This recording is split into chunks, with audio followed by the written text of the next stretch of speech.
ভালো থেকো সব সময়। হ্যাঁ, তুমিও ভালো থেকো। বিয়ে কবে করবে? জানি না আদৌ কপালে বিয়ে শাদী আছে কিনা। তোমার বউকে বলে দিও আমি যেই হাত ধরেছি ওই হাত যেন না ধরে। তোমার জামাইকেও বলে দিও আমি যে গালে কিস করছি ওই গালে যেন আর কিস না করে। আমরা যেই জায়গায় দুজন মিলে ঘুরছি তুমি তোমার বউকে নিয়ে ভুলেও সেই জায়গায় আর যাবা না। বউয়ের মন রাখতে মাঝে মাঝে যেতেও হতে পারে। তুই নেই মাত্র কইলে তুই আর বিয়ে করবি না। এটা তো তোমার কথায় কথায় বললাম। তোর স্বভাব আমি ভালো করে জানি। আমি তো তোর কথা উনানে লেগে কইতেছিলাম। ছেড়েই তো চলে যাচ্ছ, তাহলে আবার এইগুলো কেন বলতেছো? ঠিকই তো বলছো, আমি কেন এগুলো বলতেছি এখন? আমাকে ছেড়ে খুব ভালো থাকবে তাই না? ভালো তো থাকতাম, কিন্তু এই 2-3 বছরে তো হাজার হাজার টাকা খরচ হয়ে গেছে আমার। ঘুরতে গেলে গাড়ি ভাড়া তো আসি, ফুচকা খাওয়ানো, চটপটি খাওয়ানো, আইসক্রিম খাওয়ানো, এইগুলোর পিছনে 70 টাকা গেছে আমার। কষ্ট পেও না, যখন জামাই হবে টাকা পয়সা হলে তোমাকে সব শোধ করে দিব। তোমার কিন্তু মাঝে মধ্যে এমবিও বইটা দিতাম আমি। হ্যাঁ ঠিকই বলছো, আমি তোমার কাছ থেকে নিতে চাইছিলাম না, তুমি আমাকে জোর করিয়ে দিছিলা। তখন তো বুঝি না এগুলো সব লস হয়ে যাবে। আচ্ছা জামাই হলে ওটাও শোধ করে দিব, টেনশন করো না। ঠিক আছে, ওইগুলো শোধ করে দিলে আমার আর মনে কোনো কষ্ট নাই। শুধু নিজে যা যা করছো তাই ভাবলা, আমি যে কি করছি সেইগুলো মনে নাই। একদিন কচু শাক রান্না করে নিয়ে আসছিলাম, লাল শাক বুনা করছিলাম, তোমাকে ছেড়ে খাইতে পারতেছিলাম না, তাই বক্স ভরে তোমাকে এনে দিছিলাম। আচ্ছা, আমার যখন বউ হবে আমিও তোমাকে লাল শাক আর কচু শাকের তরকারি রান্না করে বাটি ভরে দিয়ে আসবো। চেয়েছিলে এই শীতে রাজহাঁস রান্না করে খাওয়াতে আমাকে। ইচ্ছে তো ছিল কত কিছুই, কিন্তু হলো কই? সবই তো ঠিক ছিল, শুধুমাত্র একটা স্বপ্ন দেখে এভাবে চলে গেলে।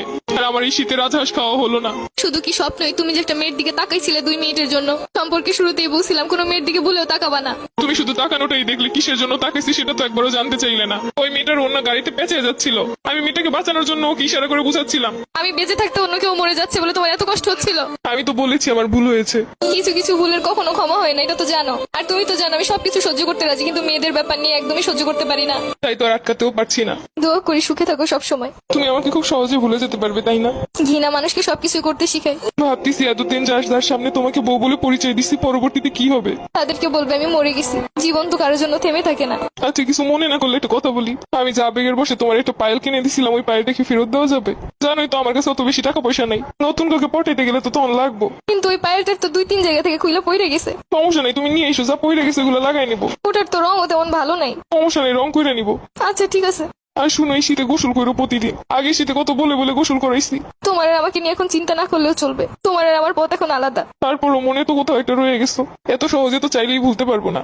কিছু না মনে করলে আমি একটা কথা বলি। তোমারে তো আমি একটা গড়ি গিফট করছিলাম, ওই গড়িটা কি ফেরত দেওয়া যাবো? ওই গড়িটা তো পানি ঢুকে নষ্ট হয়ে গেছে। সমস্যা নেই, নষ্ট হইলেও চলবো। পুরোনো জিনিস বিক্রি হয়ে যে গ্রুপগুলোতে ওইগুলোই সেল করে দিব।